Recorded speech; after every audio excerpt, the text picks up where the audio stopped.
پنجاب بھر کی طرح جلال پور پیروالا میں بھی اسٹوڈنٹ کونسل الیکشن آج مورخہ 16 مئی 2024 کے سلسلے میں گورنمنٹ ایلیمنٹری اسکول منصور پور میں بھی الیکشن کے حوالے سے بہترین انتظامات کیے گئے۔ ریٹرننگ افیسر کے فرائض ہیڈ ماسٹر ادارہ ہزار جناب فدا حسین سعیدی نے ادا کیے، جبکہ الیکشن کمیشن جمشید عباس، الیکشن ٹریبیونل ملک محمد عباس بخش تھے۔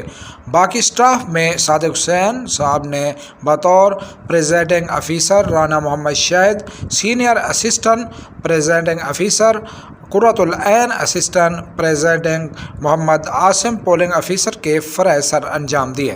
اس الیکشن میں قائد اعظم گروپ، علامہ محمد اقبال گروپ اور ڈاکٹر عبدالقدیر خان گروپ نے حصہ لیا۔ پولنگ 9 بجے شروع ہوئی جو کہ 11:30 بجے تک جاری رہی۔ اس دوران اسسٹنٹ ایجوکیشن افیسر ملک نوید عباس اور ڈپٹی ڈسٹرکٹ ایجوکیشن افیسر جلال پور پیروالا جناب خالد محمود خان نے سرپرائز وزٹ کیا اور الیکشن کے حوالے سے تمام مراحل کا معائنہ کیا اور اطمینان کا اظہار کیا اور بہترین انتظامات پر ہیڈ ماسٹر فدا حسین سعیدی اور جملہ اسٹاف کو شاباش دی۔ پولنگ کا عمل مکمل ہونے پر گنتی کا عمل شروع کیا گیا اور تمام بچوں کو الیکشن کا رزلٹ سنایا گیا۔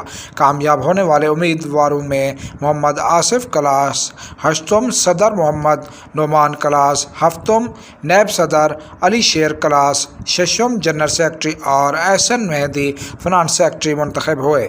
کامیاب ہونے والے امیدواروں کو ہیڈ ماسٹر فدا حسین سعیدی، جملہ اسٹاف اور اسکول کے تمام بچوں نے مبارکباد پیش کی۔